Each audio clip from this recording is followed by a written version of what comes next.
ಸಾಹಿತ್ಯಾಭಿಮಾನಿಗಳೇ ಹಾಗೂ ಕಲಾಸಕ್ತರೇ, ಸುಚಿತ್ರಾದವರು ಇವತ್ತು ಏರ್ಪಡಿಸಿದ ಈ ಕಾರ್ಯಕ್ರಮಕ್ಕೆ ನನ್ನನ್ನು ಬರಮಾಡಿಕೊಂಡು ನನ್ನ ಪತಿಯ ಬಗ್ಗೆ ಕೆಲವು ಮಾತುಗಳನ್ನು ಹೇಳಿ ಕರೆದ್ರು. ಡಾಕ್ಟರ್ ವಿಜಯಮ್ಮ ಒಂದೂವರೆ ತಿಂಗಳ ಹಿಂದೆ ಇದನ್ನು ಹೇಳಿದಾಗ ಸಂತೋಷ ಮತ್ತು ದುಃಖ ಎರಡೂ ಒಂದೇ ಕಾಲಕ್ಕೆ ಆದವು. ಸಂತೋಷ ಯಾಕಂದರೆ ಅವರು ಇವತ್ತಿಗೆ ಗತಿಸಿ 10 ವರ್ಷ ಆಗೋದು. 10 ವರ್ಷದಲ್ಲಿ ನಾನು ನೆನಪಿಸ್ಕೊಳ್ಬೇಕಾದದ್ದು ಈ ಊರಿನಲ್ಲಿ ಯಾವುದು ಅವರ ಕರ್ಮಭೂಮಿ ಆಗಿತ್ತು. 30 ವರ್ಷಗಳ ಕಾಲ ಬೆಂಗಳೂರು ಅವರ ಕರ್ಮಭೂಮಿ ಆಗಿದ್ರಿ. ಆಮೇಲೆ ಅವರು ಯಾವ ಸಾಹಿತ್ಯ ವೇದಿಕೆಯಲ್ಲೂ ಅವರು ಬರಲಿಕ್ಕೆ ಇಲ್ಲಿ ಅವಕಾಶ ಆಗಲಿಲ್ಲ ಅಥವಾ ಅವರು ಮಾಡ್ಕೊಳ್ಳಿಲ್ಲ ಅಂತ ಹೇಳೋದು ಜಾಸ್ತಿ ವಾಸಿ. ಯಾಕಂದರೆ ಅವರ ಏಕಾಂತ ಪ್ರಿಯತೆ, ಸಂಪತ್ ಸ್ವಭಾವ, ಮುಖ್ಯವಾಗಿ ನಮ್ಮ ಸೂರ್ಯನಾಥ್ ಕಾಮತ್ರಿ ಹೇಳ್ತಾ ಇದ್ರು ಪ್ರಸಿದ್ಧಿ ಪರಾಂಗುಖರವರು ಅಂತ. ಇಂಥವ್ರು ಹೇಗ್ರಿ ಬೆಂಗಳೂರಿನಲ್ಲಿ ಯಾರು ಕರೀತಾರ ಅವ್ರನ್ನ? ಸೊ ತಂಪಾಡಿ ತಾವು ಬರೀತಾನೆ ಇದ್ರು. ಅಂಥವರು ಒಮ್ಮೆ ಟಿ ವಿ ಪ್ರೋಗ್ರಾಮ್ನಲ್ಲಿ ಬಂದು ಹೇಗೆ ಜನರೆಲ್ಲ ಅವ್ರನ್ನ ಗುರುತಿಸುವ ಹಾಗಾಯಿತು. ಮಲ್ಲೇಶ್ವರದವ್ರು 30 ವರ್ಷದಿಂದ ಇರಿಸ್ತಾರೆ. ಆ ಒಂದು ಇದು ಸಂದರ್ಭ ಮುಂದೆ ನಿಮ್ಗೆ ಹೇಳ್ತೀನಿ. ಈಗ ಇದು ದುಃಖ, ಸಂತೋಷವನ್ನ ಆದದ್ದು ದುಃಖ ಆಗ್ಲಿಕ್ಕೆ ಇದು ಕಾರಣ ಆಯ್ತ್ರಿ.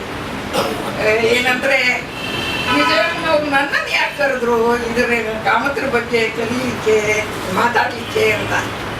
ಯಾಕಂದ್ರೆ ನನಗೆ ಅವ್ರ ಬಗ್ಗೆ ಮಾತಾಡ್ಲಿಕ್ಕೆ ಏನು ಇದು ಇದೆ, ಅಧಿಕಾರ ಅಥವಾ ಪರಿಚಯ ಇದೆ ಅಂತ ನೀವು ಕೇಳಬಹುದು. ನೀವು ಕೇಳಿದ್ರೆ ಆಶ್ಚರ್ಯ ಪಡ್ತೀರಿ. ಗಂಡ ಹೆಂಡತಿಗೆ ಬೇಕಾದಿದ್ದದ್ದು ಸಹವಾಸ, ಜೊತೆಗಿರ್ಬೇಕಾಗ್ತದೆ ಯಾವಾಗ ಅಲ್ವಾ? Minimum requirement. ನಾವು ಮದುವೆ ಆದ 32 ವರ್ಷದಲ್ಲಿ 17 ವರ್ಷ ದೂರ ಇದ್ವಿ. ನನಗೆ ಏನು ಅಧಿಕಾರ ಇದೆ? ಕಾಮತ್ರ ನಾನು ಚೆನ್ನಾಗಿ ತಿಳ್ಕೊಂಡಿದ್ದೀನಿ ವ್ಯಕ್ತಿಗತವಾಗಿ ಇದು ಅಂತ. ನಿಮ್ಮ ಹಾಗೆ ನಾನು ಅವ್ರ ಪುಸ್ತಕದ ಮೂಲಕ ಅವ್ರನ್ನ ಹಚ್ಚಿಟ್ಟಿದ್ದೀನಿ. ಒಂದೇ ಅಂದ್ರೆ ಆ ಪುಸ್ತಕಗಳ ಹಚ್ಚಿ ಹೋಗೋ ಮೊದಲು ಅದು ಒಂದೇ ನನಗೆ ಅಡ್ವಾಂಟೇಜು.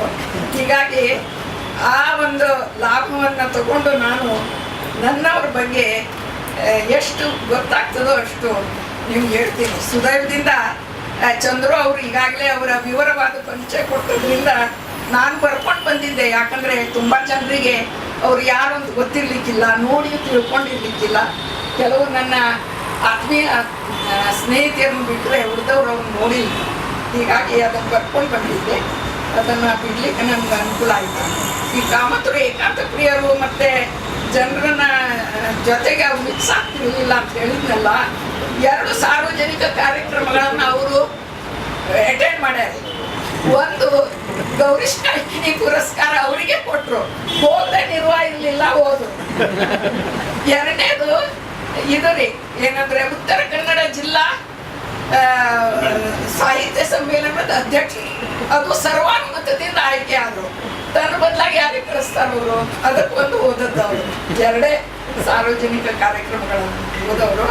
ಒಂದು ನನಗೆ ನೆನಪಿದೆ, ನಮ್ಮ ನೇಮಿಚಂದ್ರ ಏನು ಮಾಡಿದ್ರು, ಯುರೋಪಿಗೆ ಹೋಗಿ ಬಂದಮೇಲೆ ಅವರು ಒಂದು ಇದನ್ನ ಪ್ರವಾಸ ಕಥನ ಬರೆದು ಹೇಳಿದ್ರು. ಅದನ್ನ ಪ್ರವಾಸಕ್ಕೆ ಹೋಗೋ ಮೊದಲು ನಿಮಗೆಲ್ಲ ಗೊತ್ತು, ಅವರು ಪ್ರವಾಸ ಪ್ರಿಯರು, ಅಲೆಮಾರಿ ಕಾಮತರು ಅಂತ. ಅವರು ಸಲಹೆ ತಗೊಂಡು ಬಂದಿದ್ರಲ್ಲ, ಸುಮಾರು ಸಲ ನಮ್ಮ ಮನೆಗೆ ಬಂದಿದ್ರು. ಆ ಪುಸ್ತಕವನ್ನು ನೀವೇ ಬಿಡುಗಡೆ ಮಾಡಬೇಕು ಅಂತ ಕಾಮತ್ರಿಗೆ ಹೇಳಿದ್ರು. ಬರುವುದಿಲ್ಲ, ನನಗೆ ಎಲ್ಲೂ ನಾನು ಹೋಗುವುದಿಲ್ಲ ಅಂದರೆ ಏನು ಹೇಳಬೇಕು ಮಾರಾಯ್ತಿ, ನಾನು ಇಲ್ಲಿ ಸತ್ಯಾಗ್ರಹ ಮಾಡ್ತೀನಿ. ನಿಮ್ಮ ಕಾಮತರ ಕಮ್ಮಟ ಅಂತ ನಮ್ಮ ಮನೆಯಲ್ಲೇ ಒಂದು ಅವ್ರಿಗೆ ಕೋರಿ ಕೊಟ್ಟಿತ್ತು. ಈ ಕಾಮತರ ಕಮ್ಮಟದಲ್ಲಿ ನಾನು ಅನ್ನ ಸತ್ಯಾಗ್ರಹ ಮಾಡ್ತೀನಿ, ನೀವು ಬರದೇ ಹೋದ್ರೆ ಅಂತ ಹೆದರ್ಸಿದ್ರು. ಆಮೇಲೆ ಪಾಪ ಆ ಒಂದು ಸಭೆಯಲ್ಲಿ ನನ್ನ ಇಲ್ಲಿ ಇರೋ ಸ್ನೇಹಿತರು ಅವ್ರು ನೋಡಿದ್ದಾರೆ.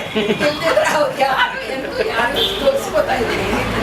ನನ್ನ ಹಿಂದಿ ಫ್ರೆಂಡ್ಸ್ ಹೇಳ್ತಿದ್ರು, ಕ್ಯೋಂಜಿ ಆ ಕಾಮತ್ಕೋ ಬುರ್ಖಾಜಿ ಮೇಲೆ ಬುರ್ಖಾ ಇರುತ್ತೆ, ನೀವು ಬುರ್ಖಾದಲ್ಲಿ ಇರೋದು ಬಂದು ನಿಮ್ಮ ಯಜಮಾನಿ ಬುರ್ಖಾದಲ್ಲಿ ಹಾಗೆ. ಹೀಗಾಗಿ ನಾನು ಎಷ್ಟೇ ಅದನ್ನು ಸೀರಿಯಸ್ಲಿ ಮಾಡಬೇಕಂದ್ರೂ ನನಗೆ ಚಾಕ್ತಿದೆ, ಅದು ಹೋಗ್ತದೆ.